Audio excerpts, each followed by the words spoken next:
Salutations and welcome to the Manabar Video Game Podcast. I am your host, Andy Rhodes, and I'm here with Matt Samarco. Hey Andy, what's going on? And Daniel Party. How you doing? Dan Party? Dano? Do you care? No. Does anybody care? Not You've really. been friends a long time. Thanks, Matt. Thought we just were friends too, but Surprised this is just coming up now, how to pronounce his name. I do change it weekly. Alright, fair enough. You do. It's kind of on the fly. I never go with Daniel. No. See, Unless you're being very, You change it up a lot. Mr. Prime, Mr. Andimus. I don't Sir think Andy. you actually ever say Andy. It's always like one of those other variations. But that's okay. Are we here again? We got a good show today, though. It's Wednesday. It's hump day. We're It almost is. to the weekend. We're very close. Although the listeners are listening to this on... Yeah, it's Thursday. Don't break the Thursday. wall, Andy. It's Thursday. We're all Does that make us time at travelers? lunchtime. Sort of. Maybe. Is this like a kind of like a Terminator situation? We're warning them of future events from the past. Oh, come We on. are Throwing it Back to the we Future. are for really reference. Come on. wasting No, this you want power. to. I Yeah. have allowed Back to the Future to be my favorite movie for my entire life, and I feel like it's been my life's mission to, at some point, time travel, so I am going to give myself a pat on the back. I'm going to consider this a win for the time travel community. Okay. All right. We'll take that. A lot of neat stuff we're going to talk about today. Slow News Week, a week that has been dominated by nothing but Avengers and some sort of, I don't know, there's this like battle for some sort of chair going on. There's a game involved. Game of Thrones, that's it. Never seen an episode. So, Jesus I was like, what? And Starbucks. Starbucks. You didn't hear about that little, apparently in Game of Thrones. Again, I am not Oh, one. the Starbucks. Yes. I am not one who watches. watches Game of Thrones. But I just heard that there was a little joke My about Starbucks. girlfriend and I are going to be kind of binging the entirety of the thing once it's done, and somehow it's not been spoiled for me. Probably because anytime someone starts talking about it, I It don't know what sounds the hell like they're talking gibberish. about. Yeah, it's It all really these, like, does. crazy I watched the first names and episode and I was dragons and- confused. I know there's dragons. That's the only thing I'm looking forward to. But anyways, we're going to talk about a slight update in the Sonic the Movie saga. I'm so And- excited. I hope this can be our lead story every week until the movie's out. Just Sonic the Hedgehog? Yep. I'll come up with something every week if you want me to. I'll make Please it do. happen. Then we're going to talk about a little bit about the Borderlands 3 controversies that have happened over the past week. And then after that, we're going to go into a deep dive into AAA games and what they are in gaming today and what they mean to us. And we're going to round it off with our E3 predictions. That is a month away. So, Yeah, it's creeping kinda up on hot. us. Yeah, it's June 11th, I believe, Yeah, to the something like 14th. Looking forward to it. Again, a Good stuff. better journalist would have written it down, but I'm not a journalist. I'm just a guy hosting a podcast. So what have you guys been playing? I've been playing Days Gone. I finished it up. Got to the end, got my platinum, so we're done with that you got game. I tried to Yeah. platinum before you. Matt, codename the Trophy Hunter. Question. That's a little misleading. I only have like how- 15 platinums. How did you? How did you do the one where it's five? What is it? It's 5 seconds for. Oh, that's a nightmare. Every time I take in a corner, I am trying to boost and take. So one. Sorry for Andy and the listeners. One of the trophies is to use nitrous for 5 seconds while turning. Yeah. Or I'm sorry, while speeding. Well, drifting. Drifting, I'm sorry, Yeah. that's it. Drifting for 5 seconds.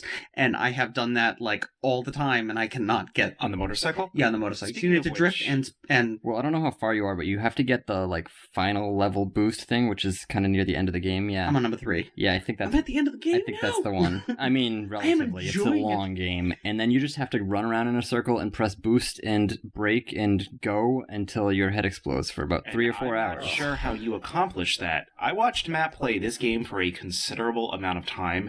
I watched him play on a regular PS4, and I know we talked about this a bit last week.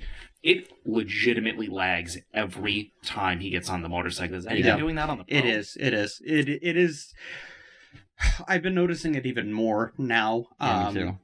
I don't know if one of the updates that they did maybe kind of screwed with it, but I still love it. I'm still The enjoying only it. time I've ever noticed something that laggy was when Fallout 4 came out, and there was the main DLC.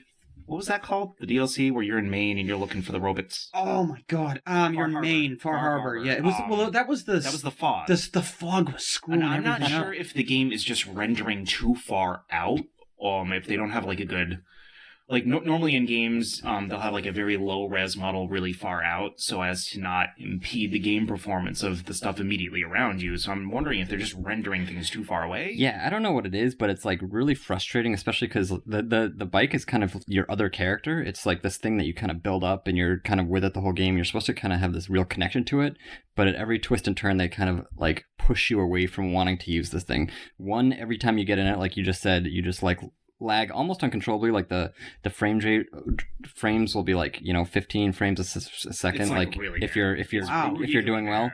And then on top of that, just the whole gas problem of having to constantly check in and get more gas for your bike. So you never want to like go explore because it costs you money to refill your gas if you're doing it in a town, or you just get lost and have to like walk back to your town. See, that's funny because I'm actually having a little bit of a different experience with Days Gone. I'm actually enjoying the motorcycle. A lot of games, Assassin's Creed Odyssey, anything with a huge map, after I've played it probably for 10 hours of an open world game, I tend to just want to fast travel. And this game is something about Days Gone where the map is not too big that I always am like, you know what? I'll ride. I have been running out of gas.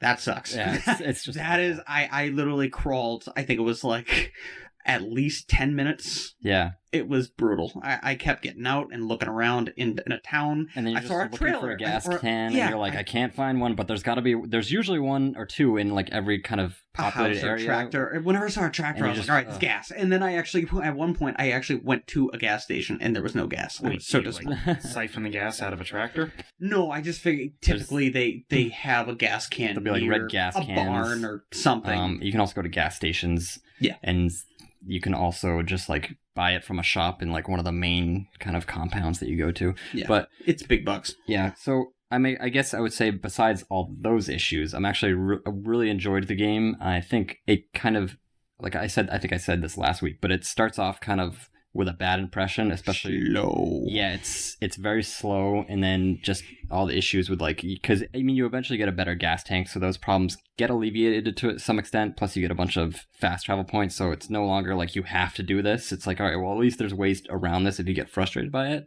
A lot of the headlines I saw for the game were bad first impression. Yeah, exactly. And it had a weird pacing problem too. Like I'm not going to get too much into it for people that haven't played it, but like it's almost like the first 2/3 of the game are pretty slow, and then the last third of the game, like the character is making these decisions that you don't think he would make. He's in this weird kind of different situation, and then it just kind of like ends pretty quickly. But the story itself is still pretty good. It's just paced weird, and the motorcycle issues.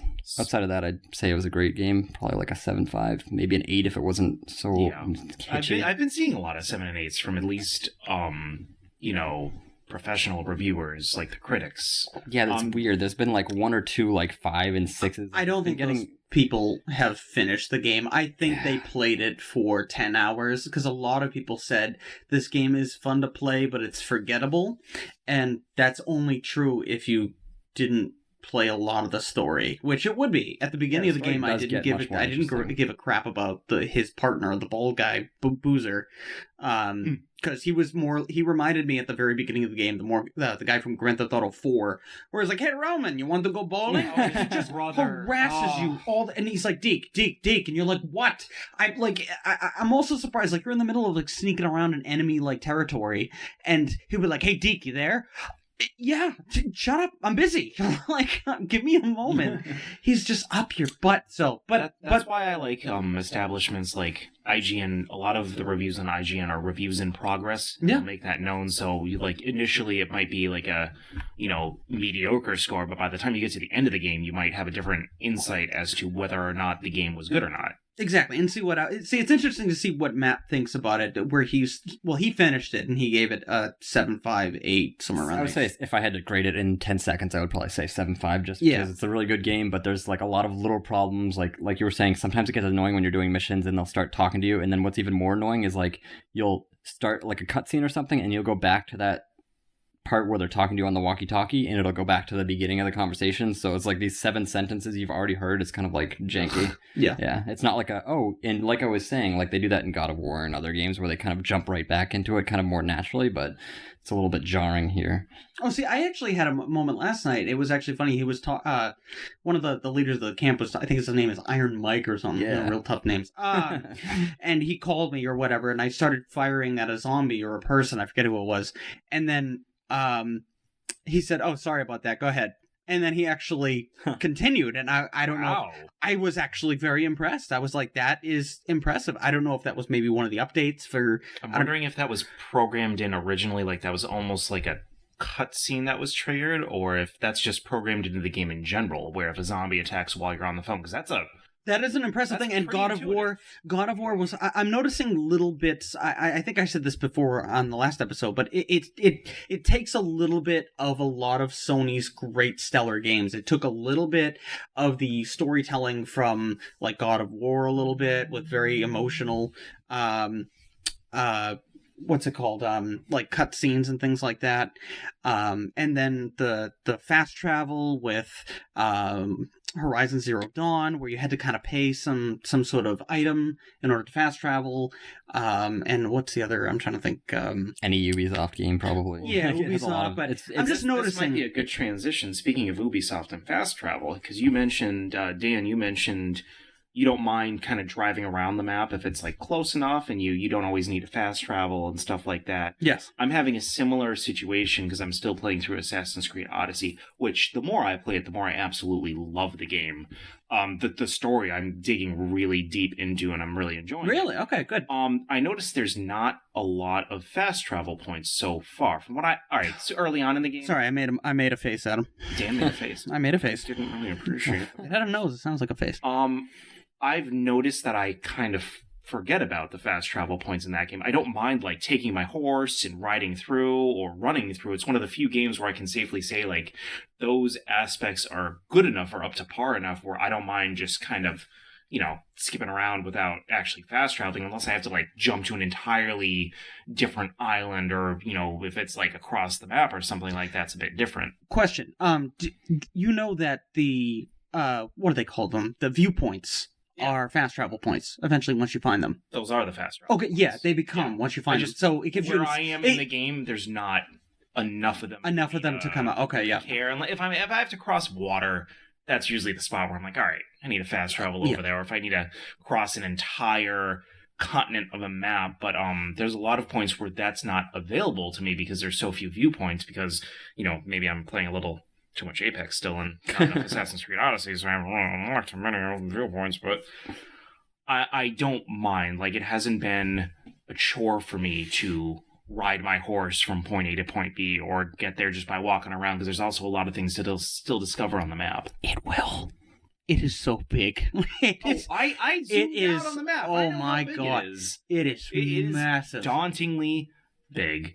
Aside from that, the only other thing that I played this past week was Matt and I had some friends over and we all got together. Thanks for inviting me. Astrobot, which Astrobot is awesome. The only PlayStation VR game that I have played, and it is also one of the best games I played from 2018. You get fantastic reviews, yeah.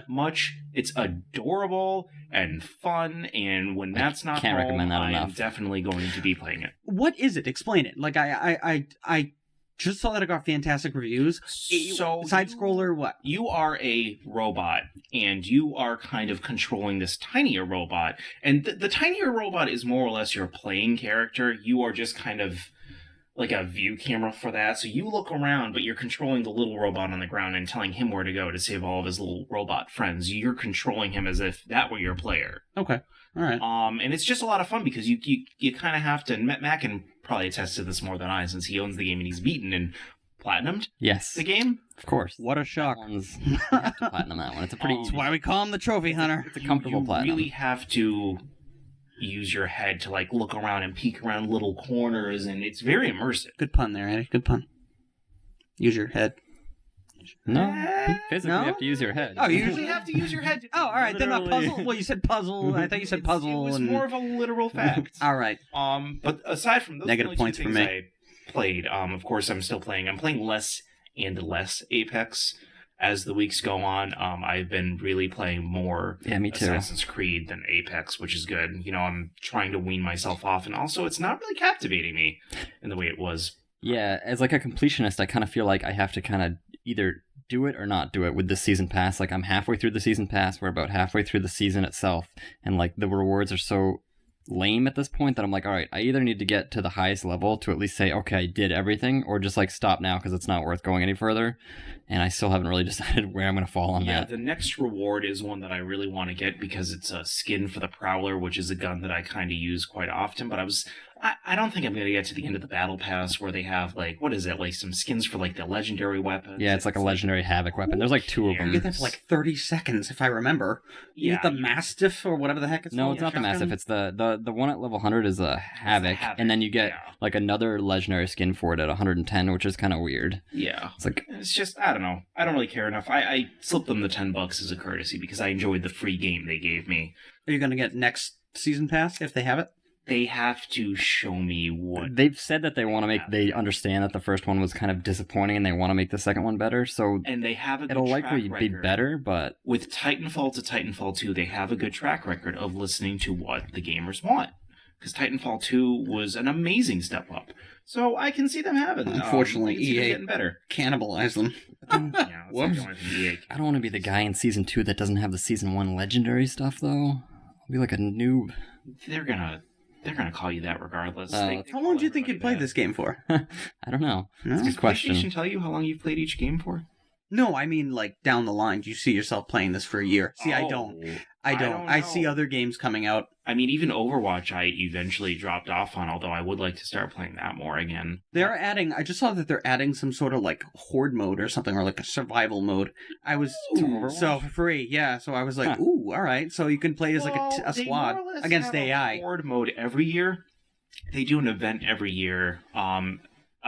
It's usually an event that goes into the past history of Overwatch, and it's usually just a co-op horde mode. Every Halloween they have one too, where you fight kind of these zombie robots. But if they're adding a permanent horde mode, I haven't seen this. That would be really neat. Don't quote me on the permanent. I just know that they were adding something for the update, and I was like, oh, that's neat. Well, I do know that the event that I was just talking about just happened, and I actually heard that it was a little disappointing, but they usually have a horde mode for that, more or less. But moving on, Sonic the Hedgehog is getting a little plastic surgery done.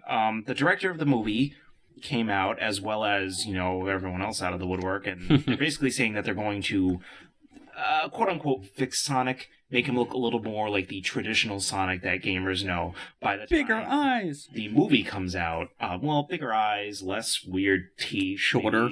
Not have those legs look eerie. Yeah. And I don't know how I feel about this. I'm going to be honest. Like, I'm as a gamer who has played Sonic games in the past and somewhat adores Sonic in certain games, not all games, certain games, I like the fact that they're going to the traditional Sonic. I really do. But at the same time, do we want to force artists to change their art? Like, change the way they want to present things. I think we should hand this one off to Matt, because it seems like he's very excited to talk about this. I'm excited to see this movie. I don't think this is gonna... I mean, I have different issues with it than Andy, I guess, but I don't really see this as some sort of solution to make the good movie. Like, I feel like the look of Sonic is really a symptom of the whole movie trailer being bad, not like the one issue with the movie. And like, if you fix that skin, like, could you imagine going back to like 2000, like any of those bad Sonic games between like Sonic 3 and like Sonic Mania, and being like, oh, instead of this Sonic Night Wii game, we're gonna make him look like the old Sonic from Sonic 2. Like, it's still gonna be a bad game. That's true. That's like, a good point. Like, the movie, the trailer itself was like, I felt kind of cringy and the music choice. Yeah, just like almost everything about it just did not seem like it would be like a really fun, appealing movie to watch. And just like reskinning the main character, I don't think is gonna solve the crux of that issue. But I mean, I haven't seen the movie, so we didn't. Hey, maybe it'll really change. Get but in that trailer to know what the other problems were. in my opinion. Like, we know nothing about the story. I mean, the CG. But I mean, like, you look at like the Detective Pokemon movie, Pikachu movie, which I haven't seen yet either, and that actually, even just from the trailer, I don't know a lot about it, but I know it looks pretty interesting. It looks like it could be a fun movie. Like, I don't see that in the Sonic trailer. That's true. I got nothing. Dan has nothing. We've said it all. Well, the only thing I can think of is it's different if the art is based on something else, I guess. So in this case, they're trying to base Sonic off like the actual Sonic the Hedgehog. So that's where I would want them to get it right. Whereas Sonic has a very iconic look that I think should be represented in a movie about Sonic. Well, But yeah, exactly. I don't feel like artists should be bullied. This is coming from someone who really lashed out at that movie last week. And I think it's a giant piece of crap. But like Matt said, it's for more than just the design of Sonic. Oh, absolutely, absolutely. I will say, there's a bit of a conspiracy theory I found out about yesterday, and I feel like I'm not huge into conspiracy theories, but this holds water to me. All right, let's do it. Let's go down that hole. So there was a YouTube channel that I've never watched before. The YouTube channel is 3 Buck Theater, and the person's Twitter handle is Majarbo, M-J-A-R-B-O. I do not know if I pronounced that correctly. Sounds It legit. might be M. Jarbo. I do not know. But think about this. They released pictures of this Sonic movie. Like, they started with a shadowy picture of Sonic maybe like a year ago now. And even back then, back a year ago, when they were still in like the pre-development of the movie or still figuring some stuff out, maybe just starting to shoot the film, there was already backlash then. And then the more information that came out about the look of Sonic that might happen, the more the internet really voiced their opinion on how, like, you know, so far this looks bad. What are those muscly legs? This is really weird. I don't like it. But then they released the trailer anyways with that design of Sonic, and the director of the movie comes from an animation background. I do have doubts, and this again, Majarbo on the YouTube channel really pointed this out. I have doubts that nobody early on saw this model, saw the bad press, and thought once, maybe this is a bad idea. I would not be surprised if I think it was all they sham. already, bad press is good press, Yep. if they already had the corrected Sonic model ready to go, because now this went from we're worried about this to oh my god, what a train wreck to oh, they're good for them, they're fixing it. That makes me intrigued to keep an eye on this and to check it out again, because I'm sure a lot of people, when they saw that first trailer, their first reaction was writing it off immediately. Yep. So I got them in the news. Like I said, I don't know if that's the thing or not, because a lot of time and money and crunch time. Yeah, it's gonna be rough for them because they got to get it out. I mean, by November, so they have to go back and do all of that work. Yeah, I don't know how much of the movie was already rendered yet, but that's a lot of work for a lot of people who aren't necessarily paid enough, aren't unionized, and, you know, kind of like game developers who are designing the games work like 50 to 70 hours a week and are asked to work 7 days a week. Or not as much asked, but, you know, it's kind of ensued like, you should work 7 days a week and help us fix this, or you might be out of job. So I feel for them, but I guess we'll see how it comes out. It's set to hit theaters in November. I'm sure we're going to get 1 to 2 more trailers between now and then. I'm sure they're probably going to want to show us the new look of Sonic sooner than later. So what 90s jam do you want to play in the next trailer? What 90s jam? I don't really... Can't be Gangster's Paradise. I don't think Gangster's Paradise qualifies as a jam in my book. What else would... How would that not qualify? That's a good question. Probably some Nirvana song. Oh, that'd be fun. That would make just as much sense. Smells like Teen Spirit or something. Sonic even once said it's juice and jam time. It's time to put the money where the mouth is. Moving on to other controversies in gaming. I didn't understand any of that either. He did say it's juice and jam time.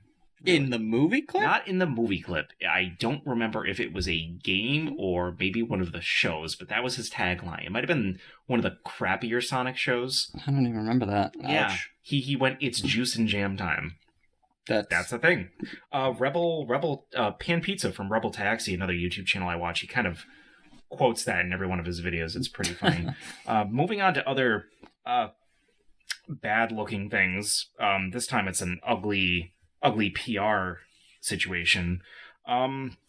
there's been a couple of controversies with Borderlands 3. One of them was a microtransaction controversy where the CEO, Randy Fitchburg... Pittsburgh. Andy with his last names. Pittsburgh, close enough. Pittsburgh. I'm never going to have to... Pitchford? Mark Cerny. Mark Carney. The worst part is it's, spelled correctly in front of me.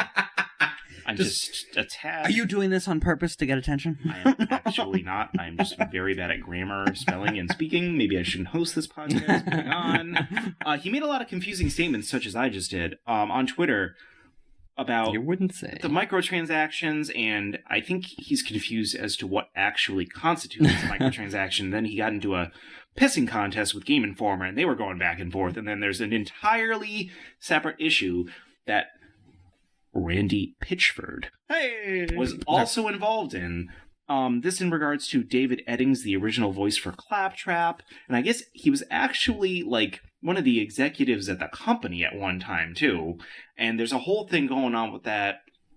This is not a good look for Borderlands 3. It's taking the eyes away from what's actually going to be in the game and more on how stupid the CEO looks, to be honest. And I'm going to be honest, I guess I never really thought about that, but when microtransactions, the term is thrown around, it usually has a negative connotation to it. I usually think of stuff like what happened in the original version of Battlefront 2, or stuff like what you do on Candy Crush Saga, where you can just pay obnoxious amounts of money and get really nothing in return.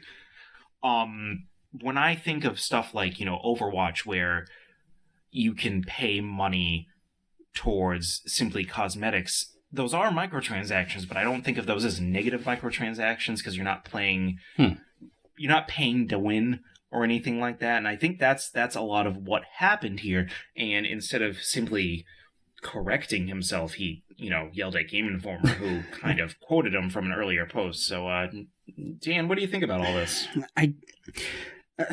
Unfortunately, Randy Pitchford, he's very outspoken. He's unfortunately like the Jerry Jones of video games, where he For those gamers listening who do not watch football in any way or shape or form, Jerry Jones is the owner of the Dallas Cowboys, a very outspoken older gentleman. Continue. If you didn't notice, Andy likes football. Love football. We're not going to talk about it. We're gonna Sorry, Matt. Get away from football. Moving on. But anyways, so it's unfortunate when these types of things happen, because obviously the people that are below him are working hard on the game, and unfortunately they're gonna possibly pay a little bit of a price because of his mistakes. So yeah, he is. So you think it hurt the game? I think it'll hurt the game a little bit.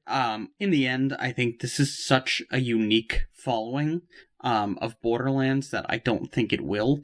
Unless, of course, the voice actor for Eddie, what is it? Claptrap. You can just call him Claptrap. Yeah, Claptrap. Well, the original voice actor, David Eddings. That's it. Unless, of course, David Eddings starts a crusade, against this company, I don't think it'll be an issue. Only because I just think Borderlands is so it's very iconic and unique. That I don't think it's going to be an issue. Again, not to mention people have been waiting for this for a while. Exactly. This I was looking at articles because I wanted to know about weapon customizations, and so I typed that into Google, and I saw from back in 2013 about ideas for Borderlands 3 weapon customizations. So I was like, people have been get excited for this game for a long time. So I and not only that, it's an allegation. Excuse me. Allegations don't mean anything unless, of course, with the David Eddings thing. Yeah, it's not 100%. Obviously, we want to get both sides of the story and everything. Just to say a little more about that, because I didn't really flesh it out.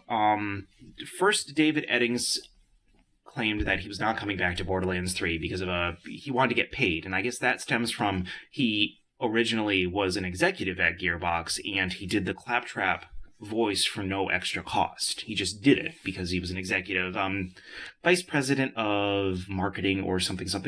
He wasn't the president or the vice president of Gearbox, but he was an executive. But he was making a good chunk of change.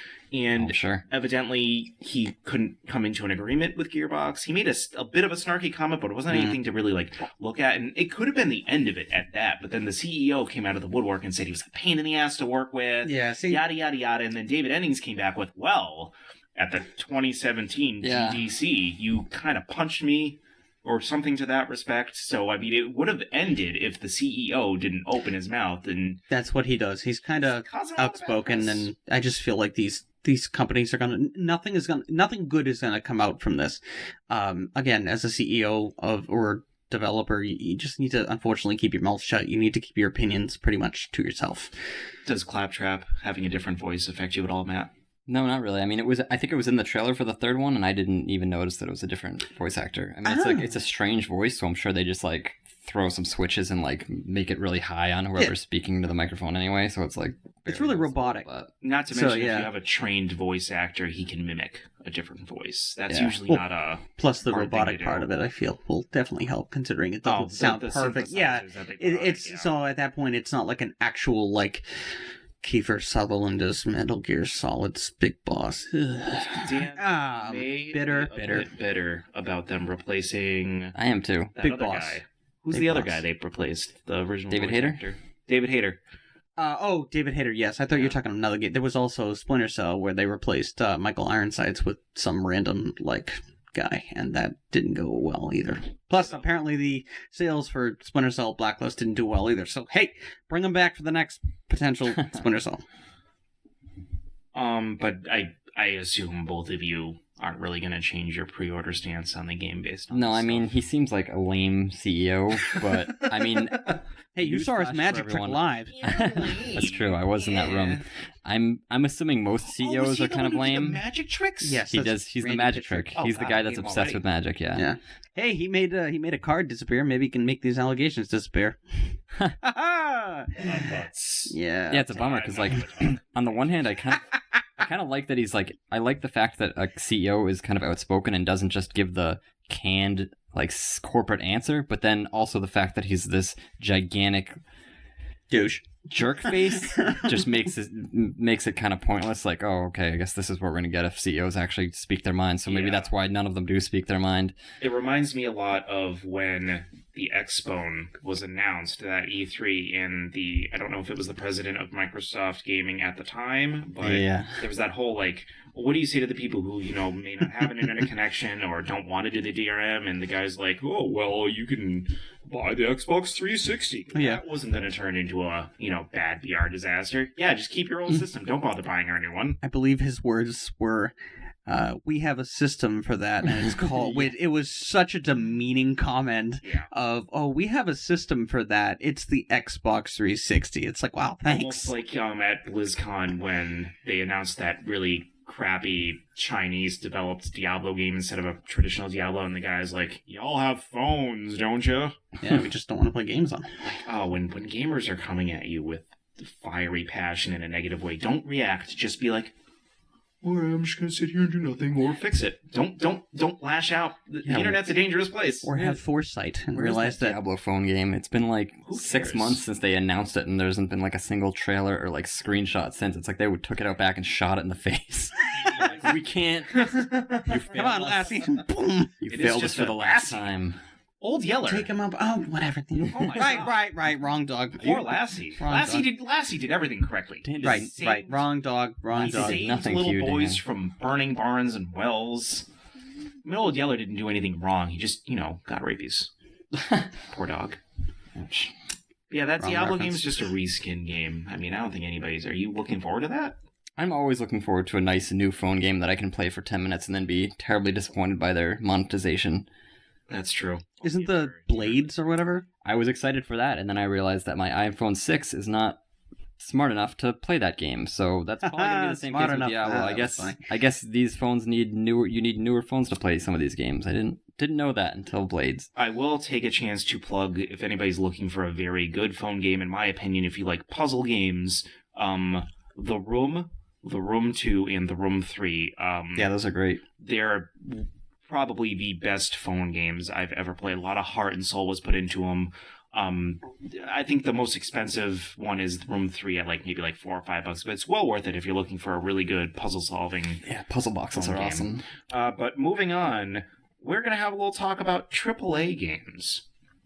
Because we have very little else to talk about because it was such a slow nose week. No one will tell us anything. Well, but Everything's actually, being held one for quick E3. thing. Can we go back one step? Because Borderlands? one quick thing. Sure. That's fine. Well, just quick thing. No, we're talking Borderlands. It was now. good things that I saw from Borderlands 3 that I was excited for. I saw the gameplay? extended gameplay. What do you think of that? Because I thought it was really neat that it's on a ship.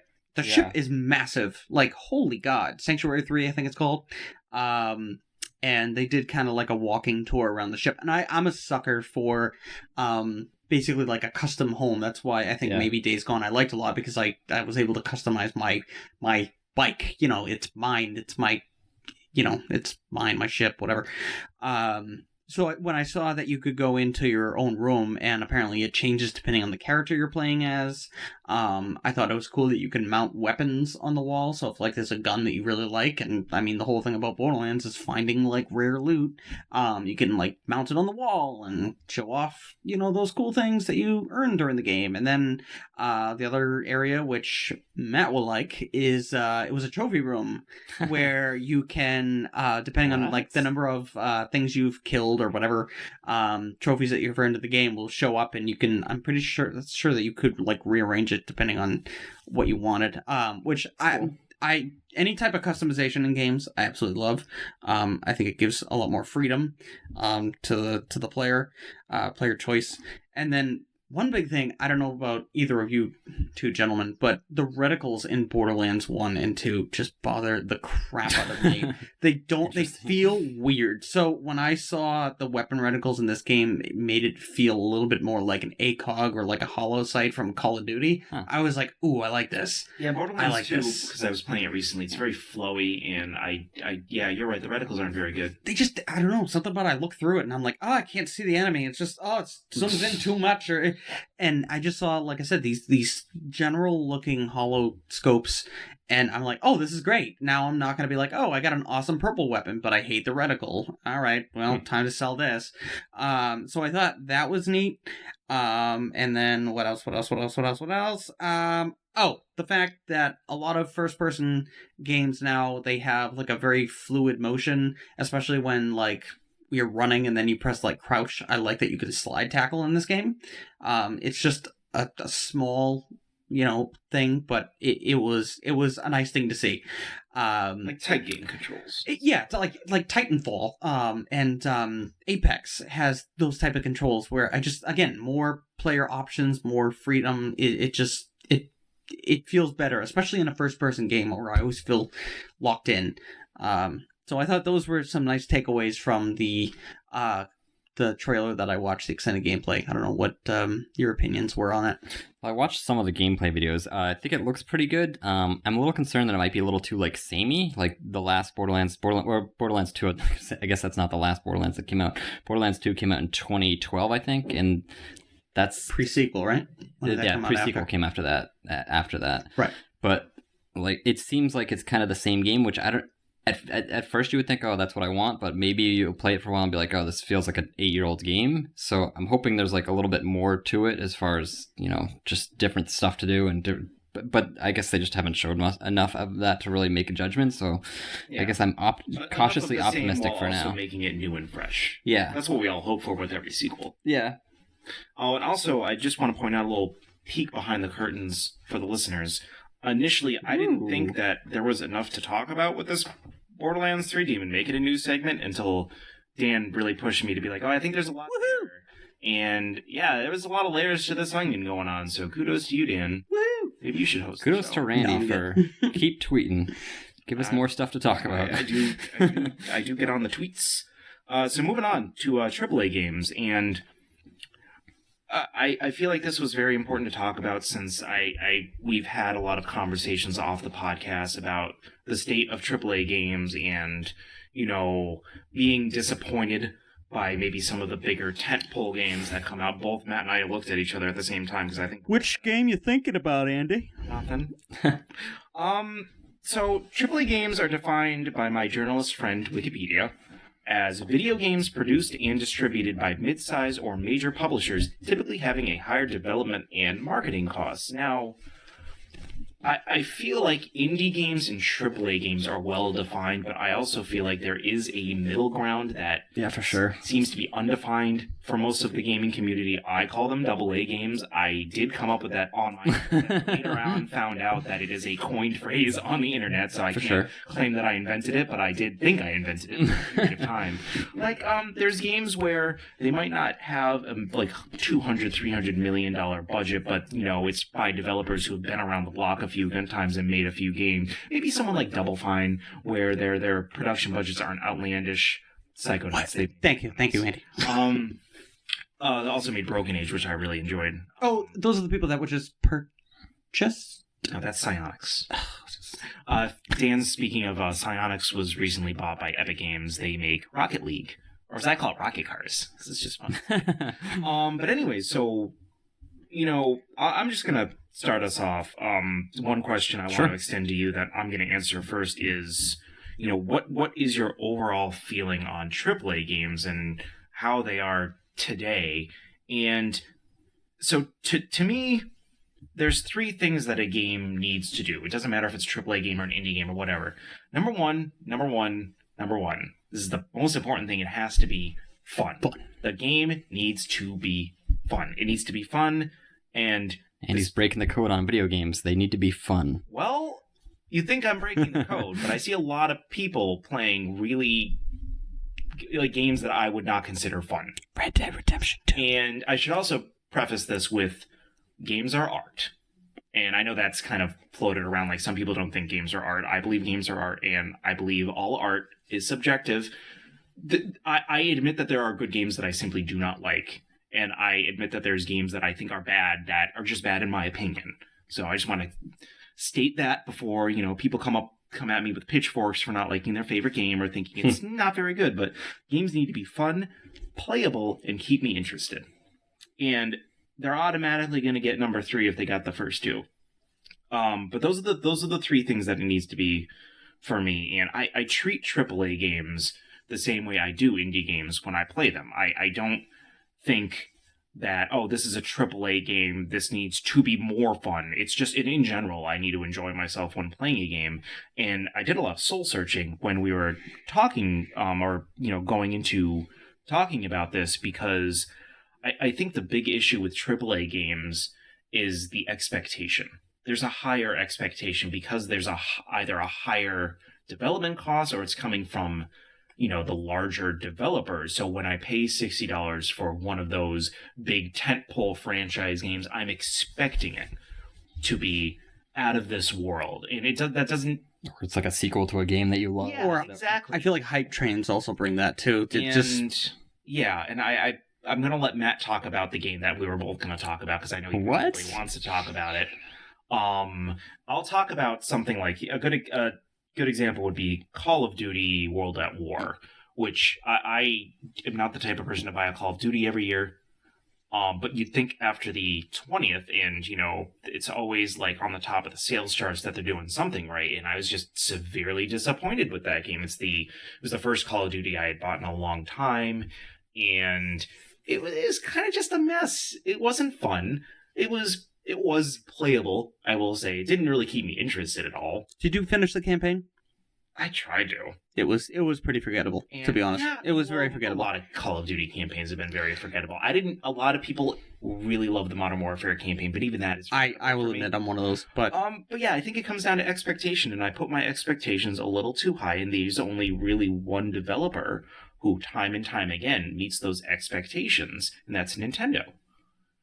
Their AAA games, even if I'm not into the AAA game or don't buy it, they put a lot of heart and effort into a majority of their AAA games, to the point where we're buying games for $60 for like the new game price that was on like the last system, but we're still paying $60 for it because they're that good and we want to keep playing them on the current platforms.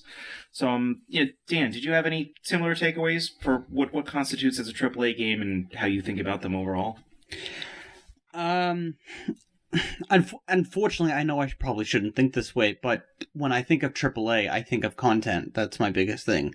I always feel when I'm paying $60, I feel I'm going to well, obviously I have to be excited about the game. Like Mortal Kombat, I wouldn't pay $60 for only because I'm not a big fighter person. But when Days Gone was coming, I knew that I was going to get my money's worth. It was, a third-person game. It was open world. It was post-apocalyptic. And again, that's also with the expectation again that it's good. This company or Sony was the producer behind them, so I knew they had a big budget. So just again, I assume automatically that it's going to have a lot to, like I said, to offer me. So is quantity of content in the game one of the first things you look at? Like how big the map is, how much there is to do, how much hours I'm going to put into the game? Well, the hours definitely. Yeah, it's kind of how I feel like it should at least be like a 20 to 30 hour game, like a minimum if you're playing a AAA game. I mean, especially when you're paying $60, I hate to say it because there are some really, really good games that you can play and beat in 10 hours. And Resident Evil 2 was one of them that you could beat the campaign in 12 hours. But something about it, like, I don't know if it was the challenges. I don't know if the replayability in it. You play with a different character. And exactly. So, and also Resident Evil 2 is, close to, it's a nostalgia trip for me because I remember beating I remember beating the original Resident Evil 2 when I was, a lot younger. And I loved it then. So I knew that, oh my god, I can't wait to see that crazy plant thing towards the end of the game because it scared the crap out of me when it was almost like 2D and just a bunch of green dots. So I was like, oh my god, this game is going to be amazing. And gee whiz, Resident Evil 2 was. But yeah, just it's just the sheer amount of content that I know I'm gonna get out of the game. And that's why when I see a game that's like initially when it comes out, it's like $40. It's like, oh, they're gonna somewhere it's going to have a flaw.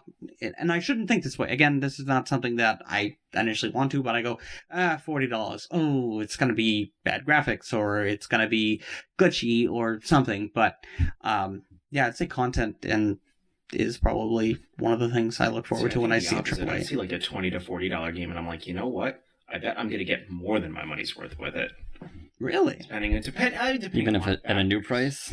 Yeah, when I say a new price, so I did one of those games was Outward, that I was really excited for, but the more I played it, the more I feel like it was just very, very clunky.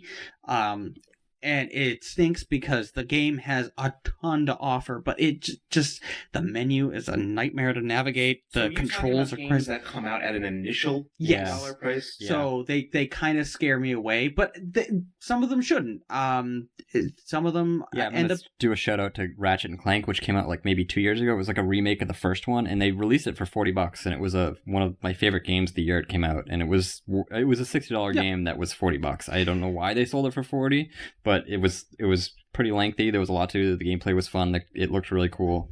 It was a AAA good quality game. Yeah, and Hellblade is another one that it was. I was waiting for the longest time for that game to be a physical release, and when they finally announced it, I was like, all right, I'm going to give this game a shot. I think it was $30 or $40, and then they also just put it on the Switch too. But it was almost like a female version of God of War, hack and slash, with kind of like some sort of like psychological psychological kind of trips to it.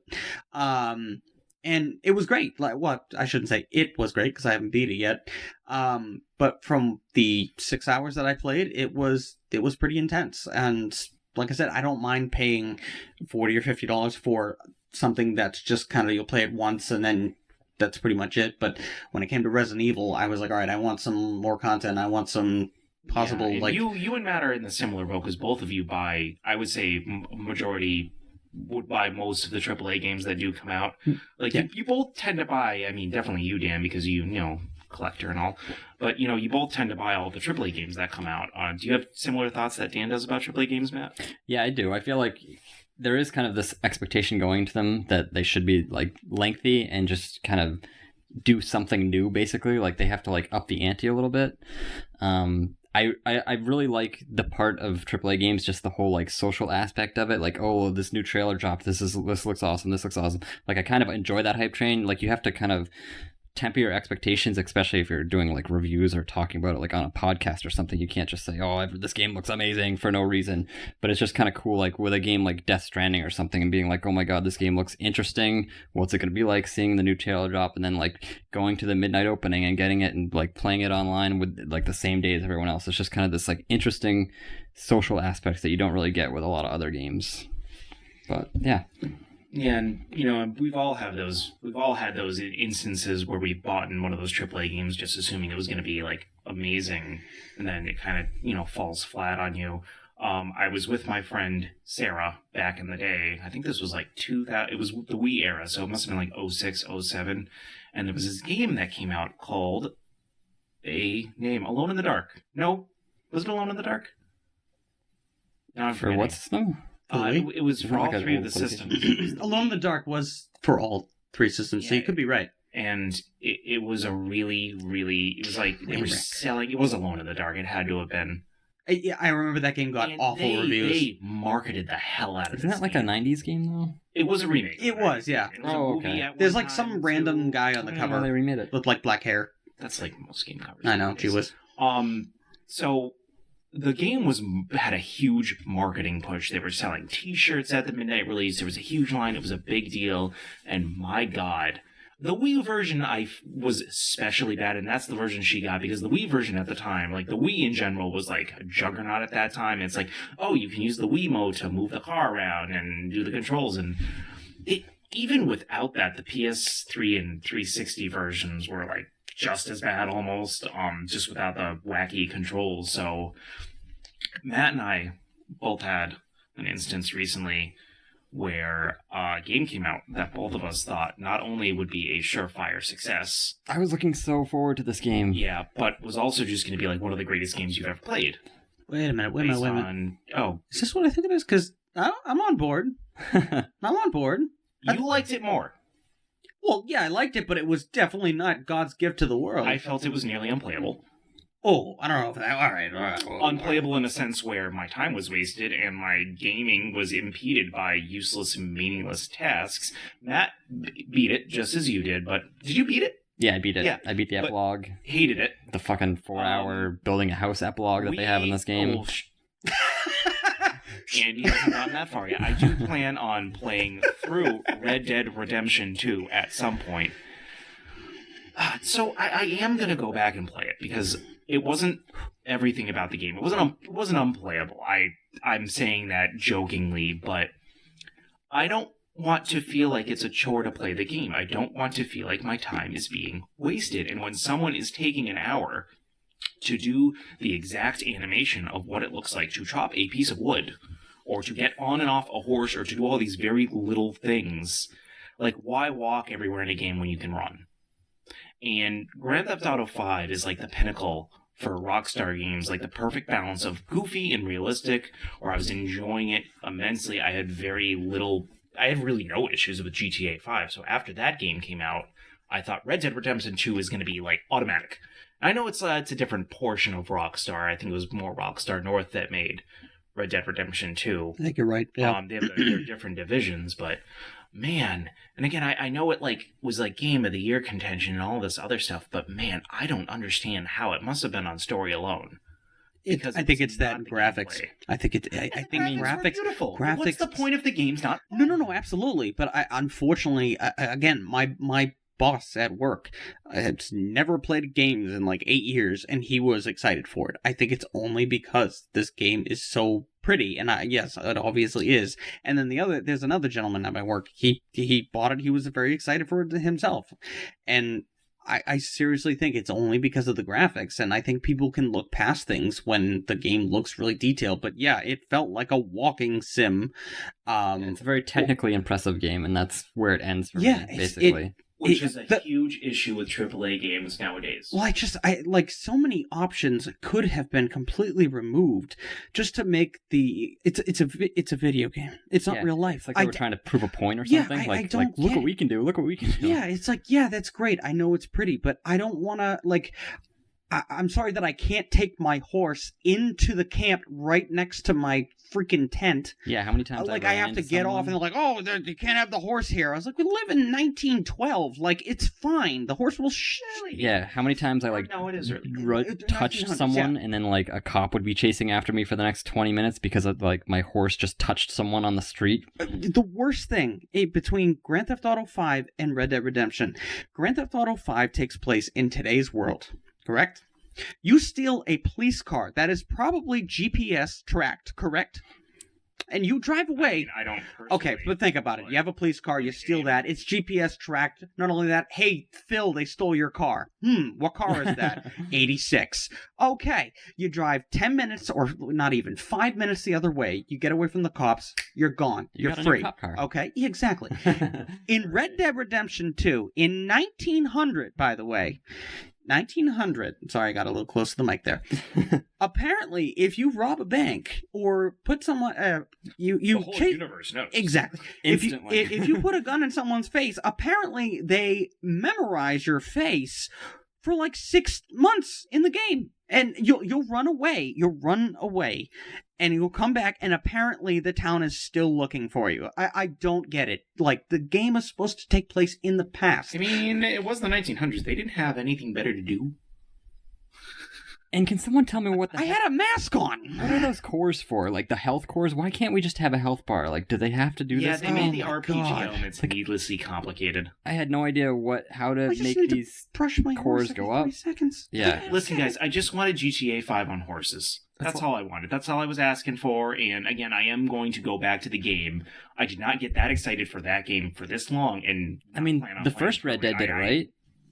It's not like a completely foreign thing that like you can do this kind of different, slower paced game in They like did a it so different well setting. the last time. Yeah. Yeah. Best game of But last I will generation, go back. maybe. I'll go back and I'll play through the story because I, as much as it won't be fun, which is, as we discussed, my number one thing about video games, I do want to live out that entire story. That is important to me. Just like Assassin's Creed, just make sure to push. Don't do the side stuff. Push to the end. Because I don't know about you, Matt, Yeah, even but then my it gets God, I was like, all right, this the is it. story's This not is as it. good And as it's the like, first are game. you? I heard that from a lot of people. And they were just introducing people. I was There like, was- no, this is the end of the game. There's like some good voice acting in the game, but Oh, they're amazing. The characters themselves aren't that interesting, and they get like very repetitive and just kind of say the same lines over and over. Out of all the gang members, there was only one that was memorable towards the end, and that was the Native American guy for me. Yeah. That was it. Everyone else was forgettable for me. Even Dutch, I thought he was annoying. He was just he felt like a car salesman. Yeah, one And you last were mission. Yeah, All and, right. and your character kept being. This is not a spoiler for you, Andy. This is you should. You want a Chevy? I can tell you a Chevy right now. Yeah, that's all he felt like. It's just, and your character keeps getting suckered in to everything, and it's like, come on, dude. Like, you know this is where this is going. So that was just really frustrating. When I catch it before the main character does, it's like, ugh. Yeah. So there's a reason why I don't buy AAA games day one. A lot of them, because I'm afraid of situations like that. And, you brought up the technical aspect of it. That, to me, that's a huge issue with AAA games. They're a little more worried about making it look as best as it can be graphically, to the point where they could be putting those resources in maybe having more content in the game. Anthem. ouch. A good example of that is Breath of the Wild. Breath of the Wild, while I know it's not everybody's favorite game here, was one of the best games I've played in the past few years, and graphically it was fine. It was serviceable for what it was compared to like games like Red Dead Redemption 2, but it looked... Well, the cell shaded was what made it unique too. It didn't have to have the best. It was pretty. Nintendo is constant proof that you don't need the most amazing graphics to make a fun game. They're constantly proving that every year. How That's did true. Anthem happen? Well, There was a bunch of people that sat down. there was a lot of infighting and development hell. We did a couple of practice episodes. I can't remember if we talked about Anthem in our practice episodes or the real episode one. You think We I would didn't know talk that. about it. It must have been the practice ones because we haven't talked about it. The Lost episode that we will never discuss again until episode 100 when I release the footage of the Lost episode. But There's only one good thing that's come out of this whole thing, and it's now that they've moved on. to Dragon Age, yeah. I feel bad for everybody who bought Anthem. I feel bad for me. Anthem looked amazing. You It didn't still buy looks it. amazing. I didn't buy it. I played it. I I did the like EA access, like I'm gonna get this for a month and then see how it is, and then it was awful, so I didn't How much did that cost you? $15. Okay. But I also played Dead Space, so I feel like I just played Dead Space for $15. Let's play Dead Space again. But yeah, BioWare had a lot of development issues behind the scenes that didn't come to It looks like it should be a fun game. Like if Iron Man, Bungie had made this game, it would have been fun. Like yeah, and like good job, you made a game where you pretty graphics, and the flying around the jetpack is really good. But what's the point if there's nothing to do and there's no point? Content. That's it. Yeah, going back to content. It's like a giant alpha. It's weird. Yeah, but it's a proof of concept. So AAA games just leave a bad taste in my mouth lately. I feel like more and more there's some like $10 or $15 indie game that just, even if it's just for like 5 to 7 hours for like $10, I think that's more than worth it, and I get like so much more enjoyment. Like The Witness, Rime was not the best, but for what I paid like $20 for that game was worth the $20. I played A Hat in Time, similar to that. Yeah, Broken Age, just all these little games that they scratch that itch for what I need in a video game when I'm paying $60. And again, go back to expectations. There's a higher expectations for those games, and I think that might be an issue with us. I don't know, but I have that expectation, and they got to meet it. Yeah, and they're a lot. The smaller games are a lot less likely to nickel and dime you with the microtransactions and stuff. Like, I really am getting sick and tired of paying $60 for a game and then seeing like, oh, here's all these costumes that look pretty cool, but you can't have them unless you give us a ton of money. And we talked about that a little bit during our microtransactions discussion last episode, but going back to Nintendo, not only do they make fun games and not care about graphics all the time, but they came out and said, and their investors are really pissed at them because they don't want to overdo it with the microtransactions on their mobile games. Again, their mobile games, like Mario Run, you actually pay to buy that game, but they don't want to like nickel and dime people for microtransactions, and I think for a company to be that transparent about things like that is amazing. Not to mention, for all of the developers, they have some of the longest retention for workers. Like, workers stay there for like 10 to 15 years normally. Well, like, they aren't like trying to like scrape and crawl themselves out of there like all the other developers. As much as the people that it's hurting their wallets initially, I think that's, again, something that Nintendo loves, is that it's getting the repeat customers because they know, hey, it's a safe bet. I'm going to buy Breath of the Wild, and it's going to be a full game. It doesn't need the DLC. Now, Nintendo, that does not give you an excuse for making every single little Wii port $60 again. Yeah, that is actually a little obnoxious. I don't want to buy for like a third or fourth time new super duper expialidocious Mario Bros. Wii Deluxe new for $60 again. But people do it. I mean, I've heard good things about the game. I'm just saying. No. I completely agree. Like Link's Awakening is being ported. It was a Game Boy game, and I know they're redoing it, and they're probably going to be adding. So they'll be at least adding content with that game. They haven't come out and said that. It's going to be $60, and I'm going to buy it because I'm a Zelda fan. I'm a Zelda fanboy. There's your answer right there. They know that you'll buy it. Yeah, exactly. I'm just saying I don't like it. I thought it was. I actually just purchased Dragon's Dogma for the Switch, and I was happy to see that the price was only $30 new, which I thought was awesome. That's not it. And that was a Capcom game. I mean, it's not like that was a small developer. That was Capcom. And I mean, so some game, and I think Resident Evil 4, it's $40. But at least they're not charging every port. It is unfortunately that Nintendo to the developers. I'm more upset about the specifically Nintendo branded ones because Nintendo can control that. Yeah, but you just know that whenever it's going to be a Pokemon game or a Zelda game, unless it's like, Zelda Tennis. No, I'm kidding. Mario Tennis, they have it. That's $60. I take it back. You know what? I want to play Zelda Tennis. You want to play Zelda Tennis? Not for $60, but I'd play it. Well, you can play Zelda Mario Kart because apparently he's in Mario Kart. Link is in Mario Kart. Yes, he is. So. All right, so E3 is right around the corner. The Electronic Entertainment Expo that I totally didn't just have to look up is coming up, and it's something that all of us look forward to every year. I know I do. Everybody likes new content. Whether or not it's disappointing or not any given year. Like last year, lukewarm reception from me last year, especially that Bethesda. Yeah, I feel like this year last year. This year has to be disappointing. Yeah, and a bunch of other issues. A they were nameplate having. for Elder Scrolls Oh, 6. That's it. Like, don't you feel like this one's revving up to be disappointing? Like, what? Like, nothing. Like, this- Sony's already out of it. Like, So Sony's state all of the play systems tomorrow. are going to come out next year, probably. So they're See, I'm already all excited. New holding Ghost- everything close to their vest. New Ghost of Recon confirmed. I'm very excited because I love third-person open-world games. Woohoo! Well, PS3 or PlayStation yeah, PlayStation. we're talking about? Yeah, but Xbox. Not PS3. Yeah, I did not Xbox that. One, PS4.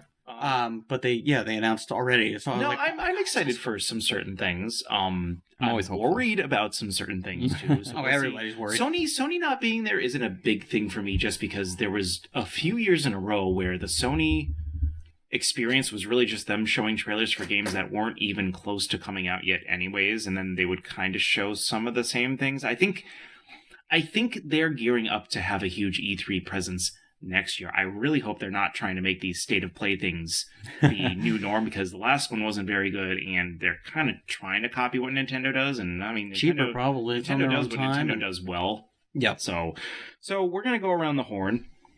What does that mean? Around the horn. Around. I don't know. I get. I keep saying Just these say table. things. Go around the table. No, It it's is a around table. the horn, We're and I sitting want at to a know table. why. You're gonna have I to don't- Google it. All right, so last time it was sells like hotcakes, which I finally found out means that because pancakes sell in stacks, so that's why people say this sells like hotcakes, because they're selling them in stacks, like they're just giving them away. We're really doing this, Matt. It's not that We're really pancakes were a doing huge this. commodity at one point. So around the horn, like I'm gonna find out. I bet it's something to do with horns. But Oh, we'll really? find out. But anyways, I'm gonna start us off. We're gonna go around. Each Learn of a us are lot. gonna say. We're gonna start off with each saying what we're most looking forward to at E3 that we know is gonna be there in some respect or another. Like it may not have been officially announced, but we know it's gonna be there. And I'm gonna start off. I'm gonna say in general Xbox. So I Interesting. obviously have not owned an Xbox in quite a long time. Dan, why are you making that face? I'm just very shocked. I'm very shocked. Boom, curveball. I'm excited because I love the fact that I think the next generation is going to be much more competitive. I had a 360. Do you think they're really going to say a lot about the next Xbox at this E3? Here's the thing. I do not. I do not think they're going to release a lot of information about the system, but I think they're going to release a lot of information about what games are going to be. They have been buying That's true. developers Could do like that. candy, and they're gearing up to have a huge line of exclusives, and that's very exciting to me. Bring And- back Scalebound. Not exciting to the point where it's like I'm automatically going to get both systems because there's only so much my wallet can take in one generation. But I'm not going to rule it out completely if they have enough good exclusives or if they wouldn't be bad, because I think they learned a lot of mistakes from this generation, even though they just released a pretty useless piece of shit recently, the Xbox Sad Edition. There goes that whole not swearing podcast. Good try. It was. Maybe next week. I mean, I will admit, it is a giant piece I of shit. don't. Yeah, I would not be surprised if they did say something about the next system. I don't necessarily think that's the road they're going down, but Sony's out. I think they're going to own it, and I'm looking forward to what they're going to bring to the table, which I haven't said in a very long time. In fact, I was just last night watching several videos about how horrible their past E3s have been, including the one where they were really pushing the Kinect. And that whole, let's watch little children play with animals on stage for 5 hours. That'll be fun. But no, I'm excited. I'm hoping they maybe bring something Halo related into the mix. Aside from Halo Reach being on the PC, that is. But Matt, is there something that you're looking forward to seeing at E3 in particular? Yeah, I guess if I were to say one thing, the game I'm actually looking forward to the most is Luigi's Mansion, the new one. Ooh. Yeah, because I feel like there's been this kind of empty void in my Switch life for the last, almost year and a half, maybe. Like, it came out really strong with Zelda and Mario, and there's been some few other games that I've gotten. Octopath Traveler was a lot of fun, but there hasn't been like that, here's a big flagship game that I, have to have. And I know Luigi's Mansions aren't really for everyone, but I really loved that first game, and then I actually really enjoyed the one that was on the 3DS, too. The Dark Moon one was a lot of fun. So I'm hoping, and it's supposed to come out sometime this year. So I'm hoping they'll have like a release date and maybe like a couple trailers or maybe some gameplay footage, so we can actually start looking forward to having like another kind of semi-flagship Switch game. Because I know Animal Crossing is coming out, but I'm not a big Animal Crossing fan. So I'm what about the Super Mario Maker 2? That's not a flagship game for you? That's a flagship game. It's not a big game for me. Like I have the first one for the Wii U, but I don't have the patience to like make a fun, sweet level. So then all I can really do is just play other people's level, which is fun, but I kind of need that like motivation, that checklist, or that like end game to get to the end of something. So yeah. I can only play those games for really so long before I'm like, I mean, I bet it'd be fun if you were playing with a lot of friends together and just making levels, but I didn't really know anyone else that played it that much. So see, we can all buy it and all build a level that's painful. We could do that. Well, I didn't own a Wii U, so I'm actually pretty excited. Oh, I love it. I'm Mario Maker 2. I've never played the Luigi's Mansion game, so I'm looking forward to that one. Yeah, they're fun. They have a lot of like character to them, just like having Luigi as his own game and being, solving these mansion mysteries. It's really interesting. So I just love the fact that you could like set a map that was just to fight Bowser, because I used to absolutely love the fight in Super Mario 3. I used to make that little brick thing last as long as possible because I just loved the fight so much. So I legit just made a level that was fighting Bowser, and I made it ridiculously thick. So I feel like the game is up my alley. Not to go on a huge tangent on Mario Maker, but I love puzzle games and drawing and creating things. I've had a blast doing anything art related for the podcast, so I feel like making levels is up my alley. I'm afraid to play the level you design, Andy, because it'll be a nightmare after you. Because I'm designing it specifically to piss you off? No, because you've been playing Mario the Lost Levels, and you're probably getting ideas in your head. I don't know. Exactly. See, so now I'm gonna want to play it, and I'm gonna want to beat it. Just don't do one of those. Oh my god! One thing that was, I don't know if you played it a lot, Matt, when you played it. I played it not a lot, but there was everyone made levels where it was all about going in those doors, but you'd almost like had to know the right combo, so that didn't really take skill. That was more of a guess. Yeah, like the World 3 Bowser level, where you had to like go on a specific path to get to Bowser, and it kept like reoccurring if you didn't. People would do it to it would be a room of doors, and then you go in, and it'd be. No. It's not as fun as it sounds, because then you just literally go in, wrong one. Yeah, because it's fun when it's like 4. It's not when it's like 16. And I feel like every level was like, oh, the designer knew exactly how to do it, so he can do it. And he just wants to make a ridiculously difficult level. Like, oh, look, only 0.01% people beat this. Well, yeah, because they don't know exactly which doors, and you only have 3 minutes. So is there anything you specifically want the Luigi's Mansion to do that the past games didn't? Or... Vacuum. No. Maybe just be a little longer. Those games were kind of short. So yeah, maybe like more mansions, more places, more vacuuming ghosts. Yeah, more vacuuming. More stuff. More creepy uncle's mansion. We need more lemon pledge. What about you, Dan? What are you looking forward to at E3? I didn't know about this, but a lot of information has come out about where the potential next Watch Dogs is coming out, or going to be, and the location is London, according to a lot of... Where were the previous 2 Watch Dogs based? San Francisco, Oakland. And the other one was like Chicago, I want to say. That sounds right. I can't confirm or deny. Want to say, yeah. So it was just kind of like a normal city, which Watch Dogs 2 was awesome. I absolutely loved it. It had a lot of content. It was good. Graphics are great. The characters were really cool. And for an Ubisoft, usually that's not the case. Usually the cinematics are very rubbery. And this game felt awesome.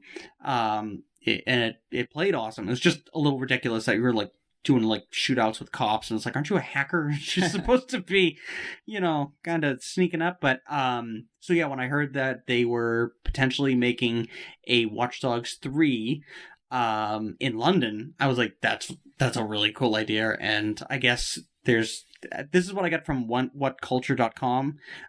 Ooh, I love that. Yes. Site. And they were talking about how also this game is going to focus more on hacking than shooting a little bit. That excites me. So I thought that was cool. And there's not many games where like the gimmick made me feel really cool, but there are very few moments that are better than driving through like a really busy street and you hit that red light to green light and make all the cars like crash behind you, especially the enemies that are chasing you. I was like, that's really cool. I have watched quite a bit of Watch Dogs 2's gameplay. I've never actually been able to play the game. It always interested me, that aspect of it, because it's not just another third person getting chased by the cops game. Yeah. There's like the hacking thing, although it was sort of a gimmick for the game, looked, fun enough to make it worth playing. The first one, it was definitely a gimmick. Like, you'd walk around and they'd be like, oh, this person likes to play Tetris. It's like, all right, that's useless information.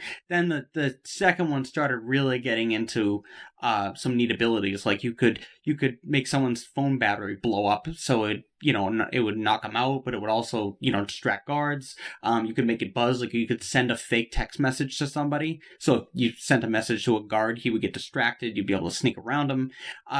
So they did a lot of, and then also they had they didn't have the drone in the first one, so they added the drone capabilities. So a lot of the puzzles became even more ridiculous, because instead of just being on the ground level, you'd have to potentially finish the puzzle with the drone. So it was, like I said, and on top of that, just for an Ubisoft game, I was shocked that the characters didn't feel like extremely fake. Yeah. So it's actually how I felt about Assassin's Creed Odyssey too, with the main character. The main character, yeah, I just seemed very wooden to me, which is good. That was the only problem I had with that game, is a lot of the people that they were like, oh, I'm a doctor and I need. So the side quests felt very. I hate to say it, but I kind of expected that from an Ubisoft game. See, that's where in this game the side quest. Yeah. Did you beat it, Matt? I did, yeah. There was like this short, like chubby girl, and she was like a competitive like hacker, and she really made me hate her. Like, she's a pain in the butt. She tries to like hack your group, and like they basically have like hack fights or what. It's not like this like ragtag team of like hackers taking on the man. It's kind of interesting. It's like the movie Hackers from '96. If you ever seen that with like Angelina Jolie and stuff, that's the movie. It's like you're live acting that. I get that movie confused with the one with Sandra Bullock, where she's also a hacker, but it's not the same movie. No, I've never actually seen Hackers. I've seen whatever that Sandra Bullock movie. I haven't seen that one. But just with the side quest alone with these characters, they were impressive.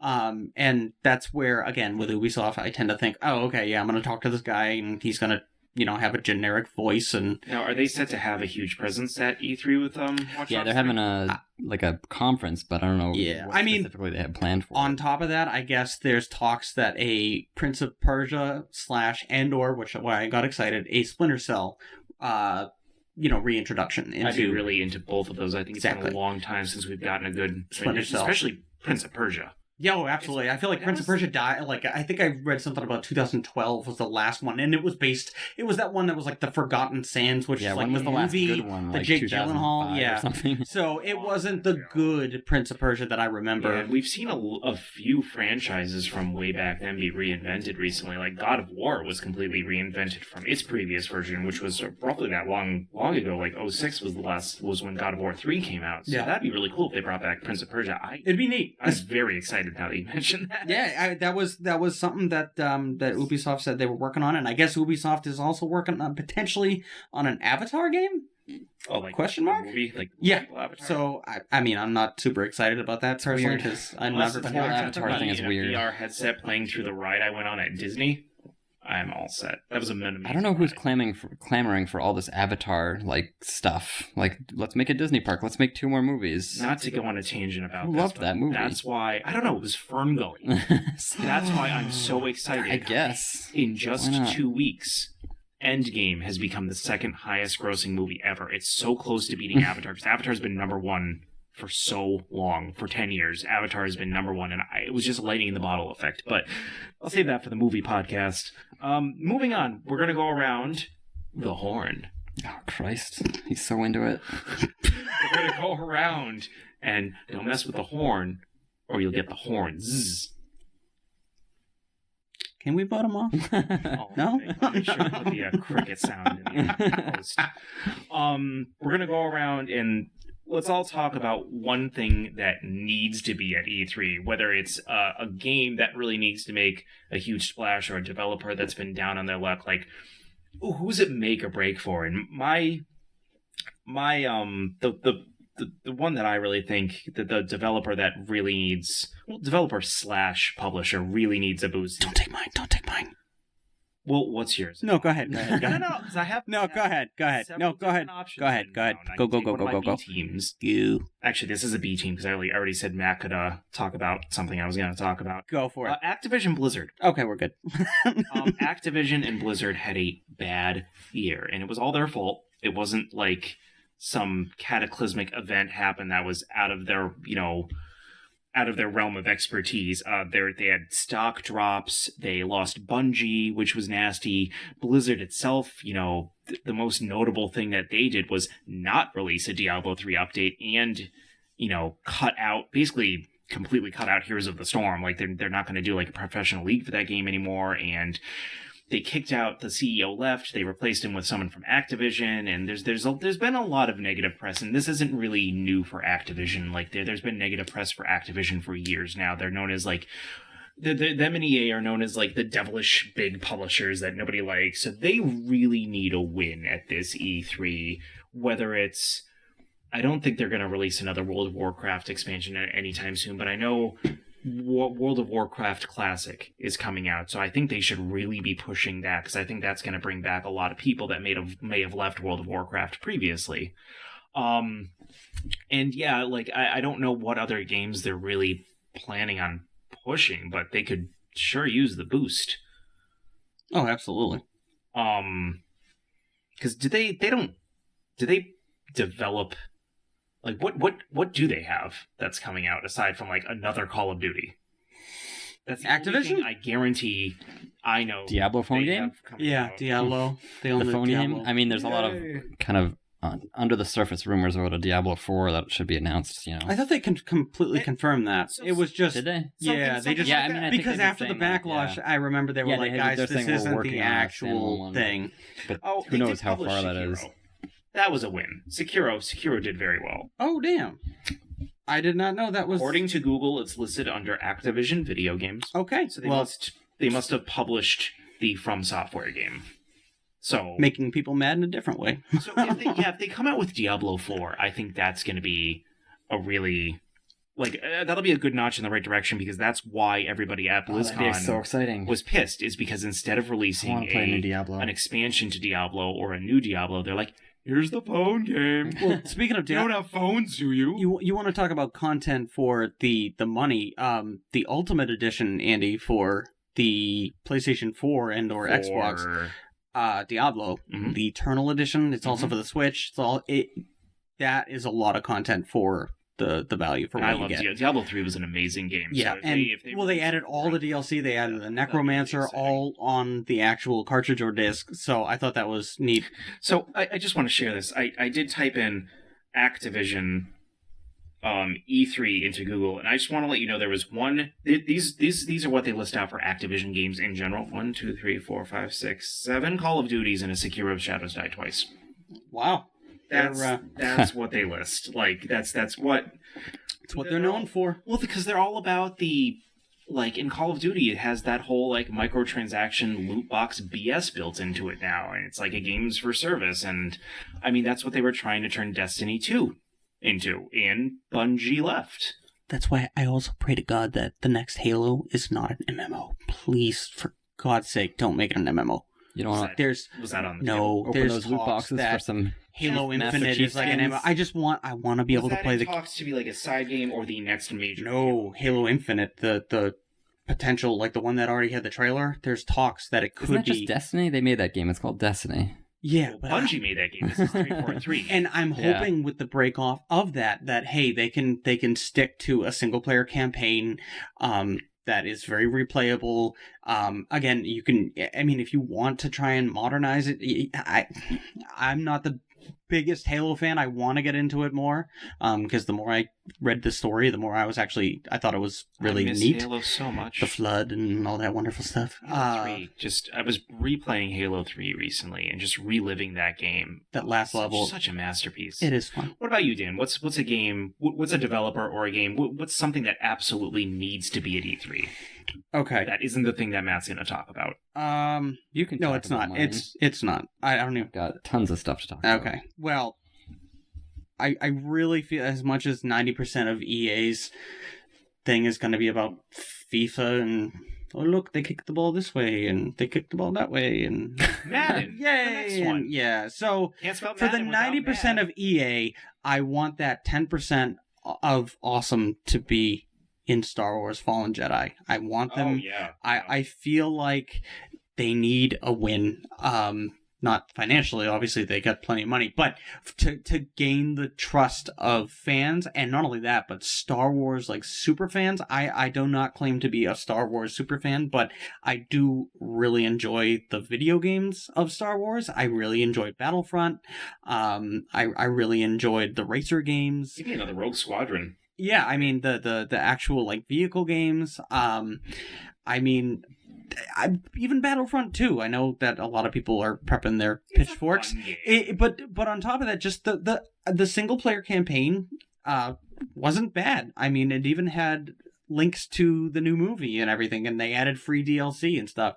But for Star Wars Fallen Jedi, I just, if they can even just wow me just a little bit, I think that, and the fans themselves, I feel like that'll be a huge win and a huge pendulum swing in the other way for EA. Because, I mean, people were calling for them to lose their license, 2-3 months ago, and tell Disney to give it to somebody else.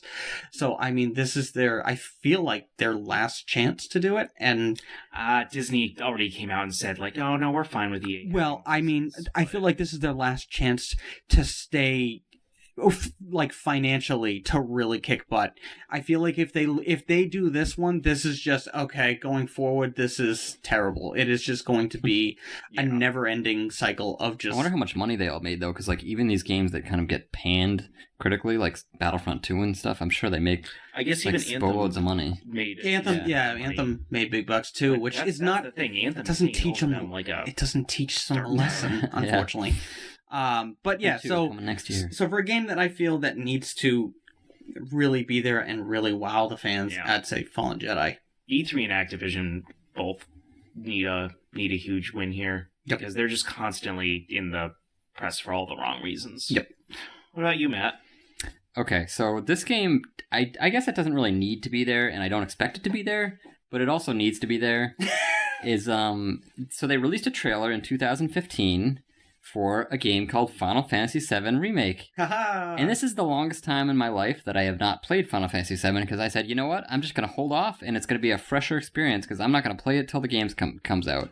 And here we are 3-4 years later and we still have not a single, like, another trailer. There was some leaked game footage for a version of the game that they scrapped. It wasn't leaked. They put it out there purposely.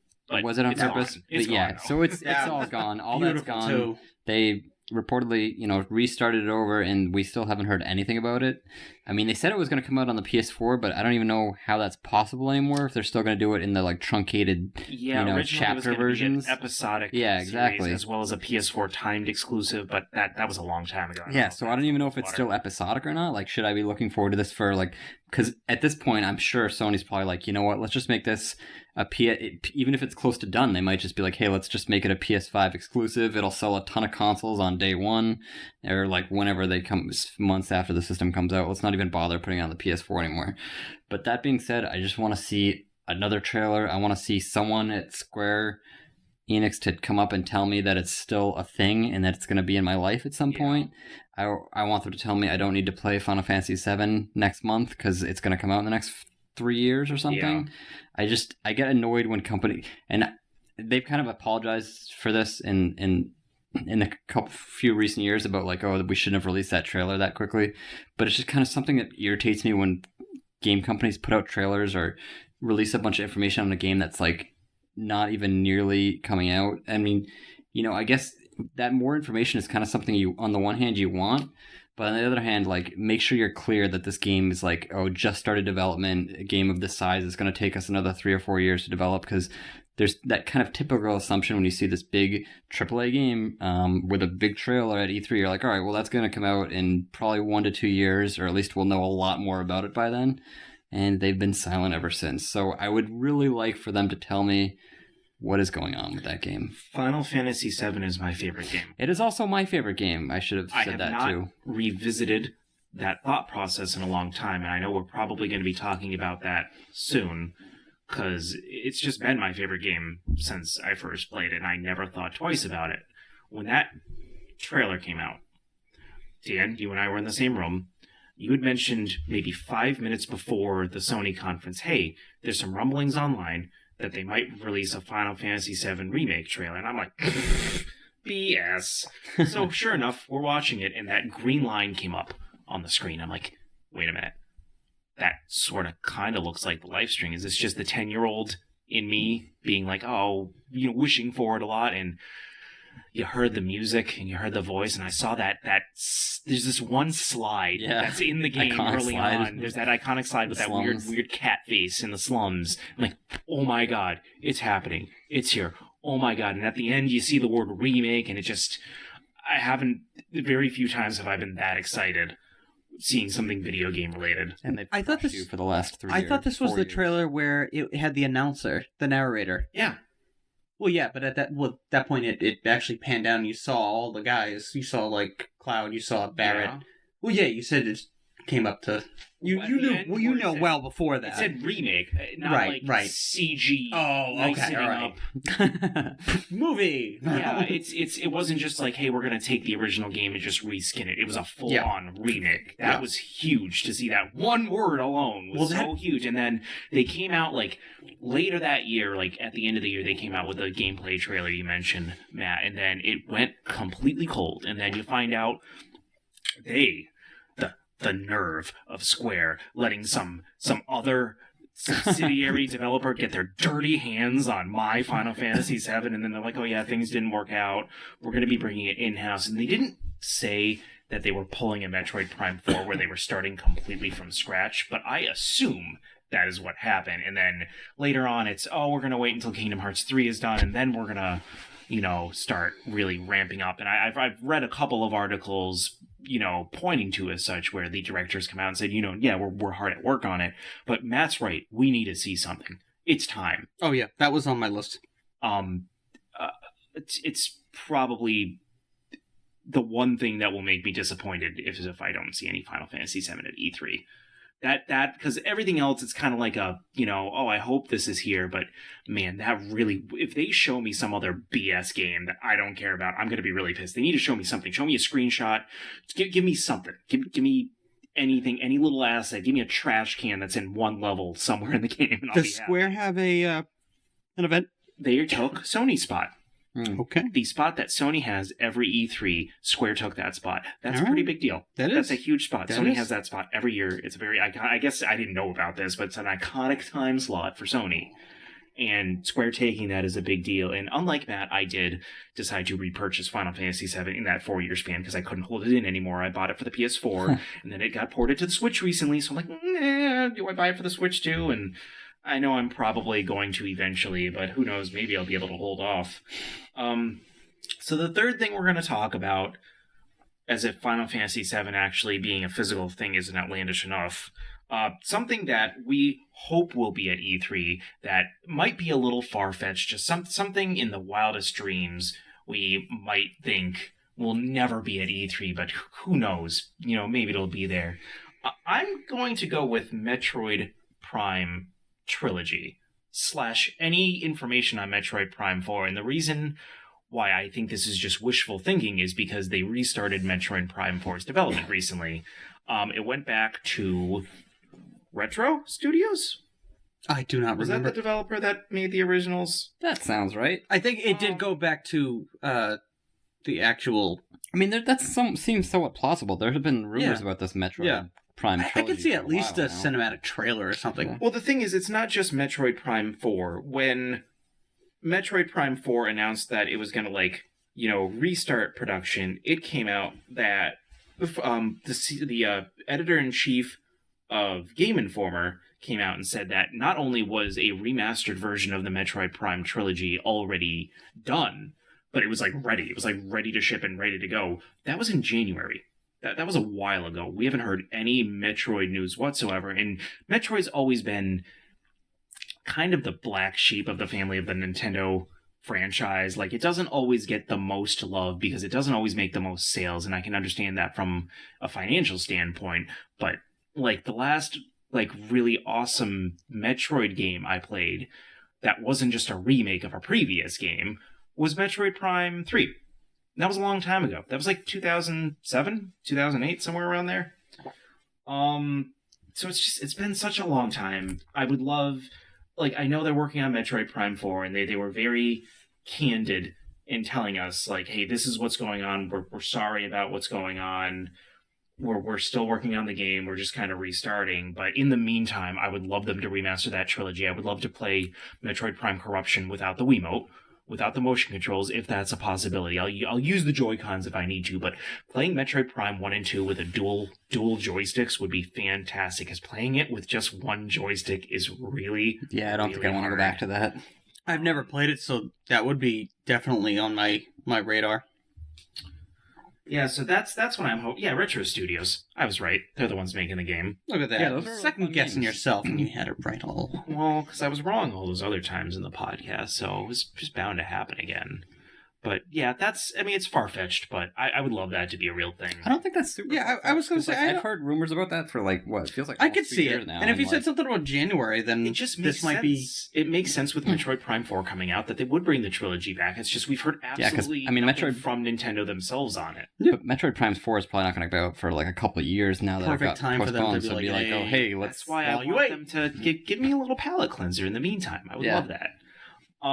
Because, I could say, like, oh, I really wish they're going to have some footage of Pokemon or Link's Awakening or Animal Crossing, but all those games are coming out this year. Obviously, they're going to have footage of those at Nintendo. They're going to do their little Nintendo Direct that they always do. They're going to throw out some things. Last year, it was 100% Super Smash Brothers. This year, they really need to push Pokemon. So, like, I know they're going to have all of those things, but, man, having anything about a Metroid Prime trilogy would be just ecstatic to me. What about you, Matt? Yeah, for me, I think I went a little more outlandish than you with my expectations on this, but I'm hoping that at E3 we see a sequel, a remake of two of my favorite PlayStation 1 games, or PlayStation 1 and PlayStation 2 games, Legend of Dragoon for the PlayStation, Ooh. and Dark Cloud 3 a new Dark Cloud game for the PlayStation as well. Because I remember playing both of those games. The Legend of Dragoon was this game. It kind of had this convoluted story where like this black monster destroyed your town, like killed your parents, and you have to go out and like you eventually end up being basically, I mean, more or less a Power Ranger. You get like a red orb, and like your friends get different colored orbs, and you all fight. Is that why I like that game so much? Yes, and it's just it's like, I don't know how to explain it here except to say that like it was kind of way ahead of its time. It felt like it was right up there with any of the Final Fantasy games on the original PlayStation, like up to that quality. And it kind of has like a cult following now, and not a ton of people have played it, but everyone that has played it like still has it like close to their hearts, and they'd love to see a remake or I'm surprised a they never sequel. got a sequel. It actually had a sequel like in the works for like a short amount of time, but then it got like canceled for whatever reason. There just maybe wasn't enough interest or sales.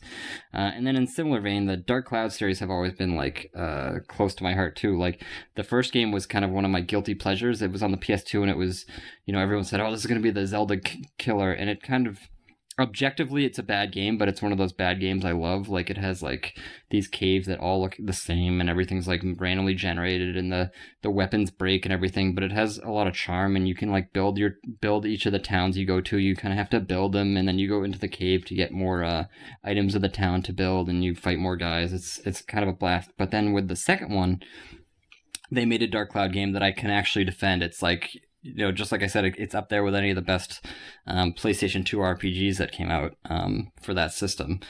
And again, it's another game that has like this big cult following, and we haven't heard anything since. So if that game could have a sequel or a remake or anything, would be awesome as well. But we'll see. Legend of Dragoon was awesome. Yeah, it was. I used You to. played that in college. I did, and I remember buying it off someone because they were like, I don't really want it, and it was like $15, and I was like, I'll snag it. I was like, I'll take that.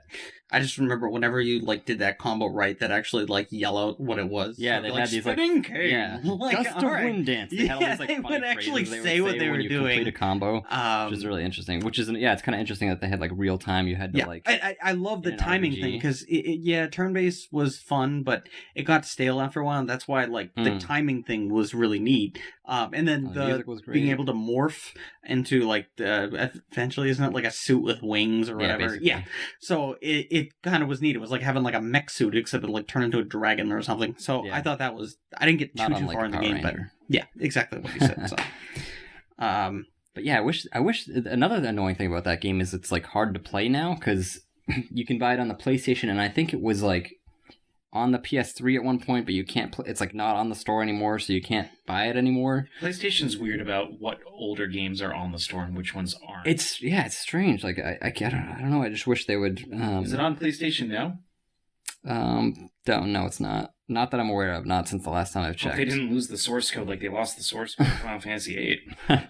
Uh-oh. Well, that's a growing theory. Is that's why Final Fantasy VIII was on the PC, but you don't see it on the PS4 and you don't see it on the Switch because they were not very good about keeping good organization of their files back in the day, back in the 90s, so they lost a lot of the source code, and there was a lot of, even with 7 and 9, I guess there were some issues with the source code. There's a lot of bugs in the PC version, and those are the ports that went to the Switch, and those same kind of bugs exist. But Yeah. what about you, Dan? Something, I guess I feel like I was not outlandish enough, like I have to come up with something Yeah, I new. mean, like, I get Banjo-Kazooie 3! I'm fully aware that my things are not going to happen. It's just like what I wish would happen. Legend of Dragoon, I've heard stuff at some point of a remake or something. Yeah, for both of those games, I've heard that from time to time, but I feel like that's just people like me, like making stuff up. I feel like Dark Cloud may be a little bit more out there, but I just feel like Legend of Dragoon, that's a potential, even for like an HD version, something.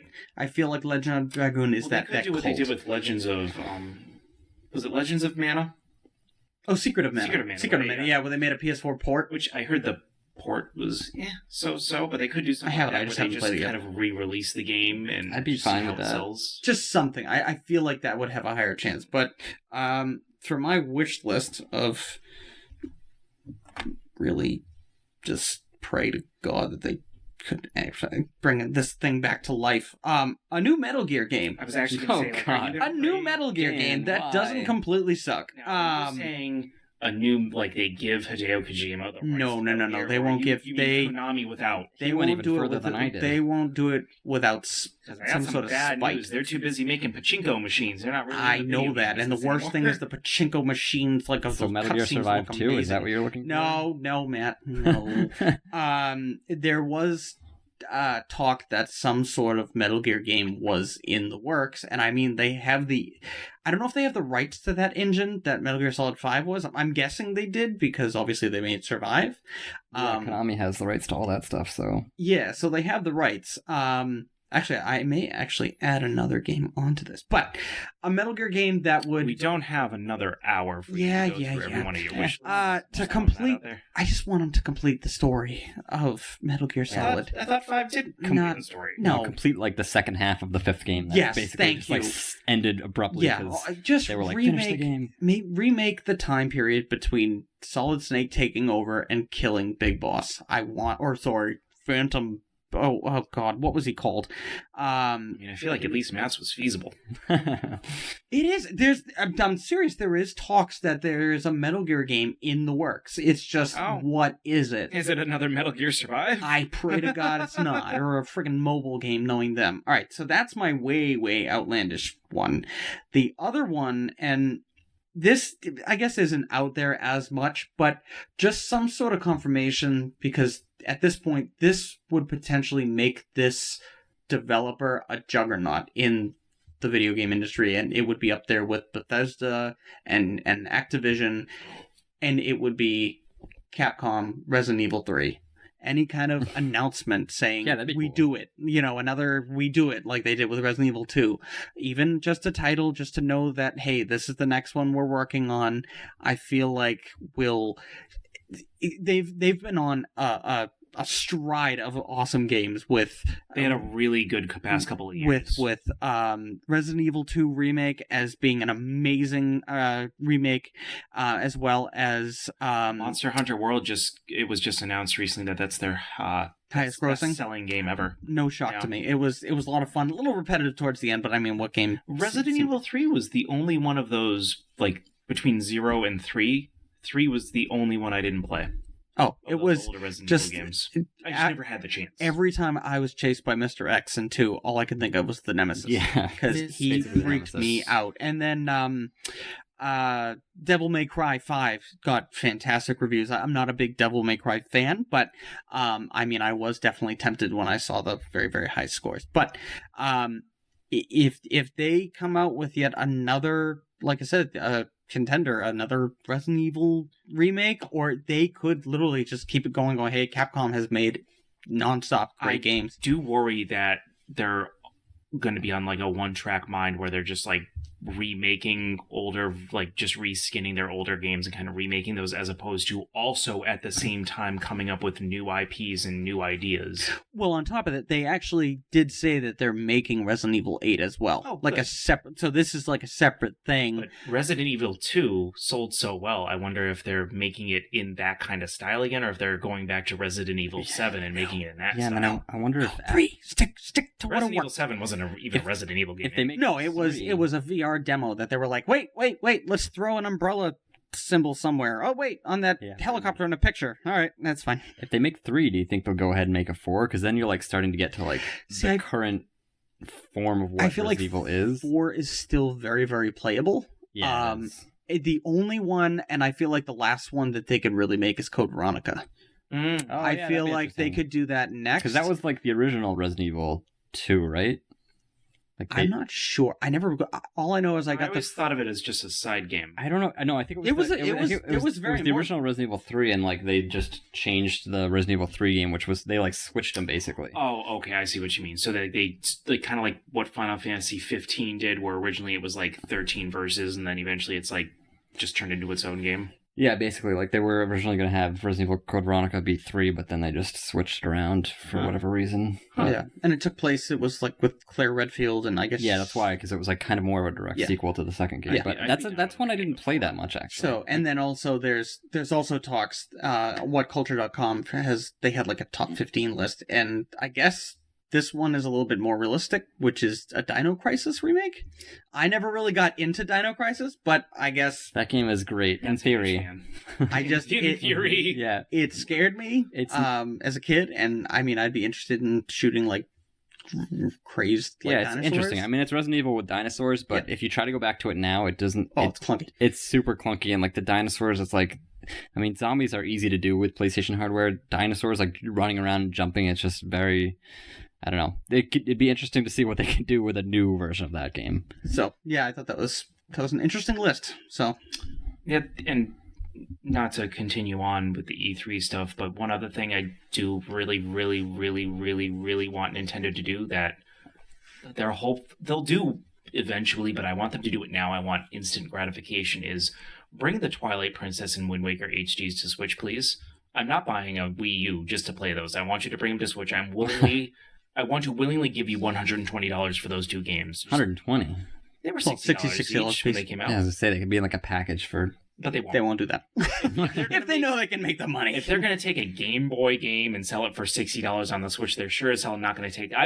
Those are full-fledged games though. Those are worth the $60 to me. Yeah. Like those are very long drawn out games that I really want to replay. Sorry, did you say Skyward Sword in that? No, I said Wind Waker and Twilight Princess because I do not believe that Skyward Sword is feasible. Really? Not with the Joy-Cons? I don't... Listen, I'm already living that game now. I don't want to relive that game. I thought you were kind of enjoying, sort of. Do you know what I'm not enjoying about it? The motion breaking? Controls and the mechanics. And they're not going to take that away. They're just going to switch to the Joy-Cons. And you know what? Maybe they can make it better. They did improve all of the other games. They improved Ocarina of Time and Majora's Mask when they brought up another 3DS. They improved, from what I've heard, I haven't been able to play it yet, but they improved Wind Waker when they brought that to the Wii U. So maybe they could do the same for the Skyward Sword. Skyward Sword is not without merit. It just has a lot of mechanical faults that are hard to get past. I would get it if they I redid feel like it. that's another story for another time, because we're at the end of ours right now. We're at the end of our time. Oh, okay. Phew. All right. I was going to say, I'm a little young, but... I mean, I'm one hamburger away, but who knows? Well, that's all the time we have for, though. So, Matt, Dan, where can people find you? You can find me on the Twitter, and you can find me on the Twitch at Matt Talks Games, or on my podcast, the Manabar Video Game Podcast. So the thing they're listening to right now. Yes. It's yours. I didn't know that. For me, Dan, you can find me at on Twitter, handle at Game Review Guy. And you can find me at Highly and Andy on Twitter, and also make sure to find the Manabar Video Game Podcast on YouTube, iTunes, Stitcher, We're Spotify, everywhere. MySpace, GeoCities, the corkboard in your office, wherever. Wait, wherever podcasts does are downloaded. MySpace start the joke? Okay, because I was actually questioning if maybe. And then GeoCities is defunct, so that Oh, was okay. the joke. Oh, okay. But make sure to like, share, and subscribe and comment. We're very open to feedback, and we're trying to get the word out. So anything you can do will help, and let us know what you'd like to hear us talk about, because we're always open to ideas. So Where can they email us?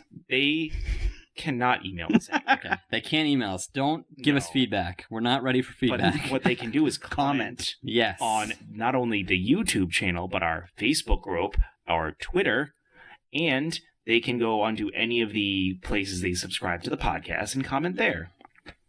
Fair. I think they've probably stopped listening by now. Thanks, Matt. Hey. Anyways, this is the Trophy Hunter, the Collector, and the Bargain Bin Gamer logging off.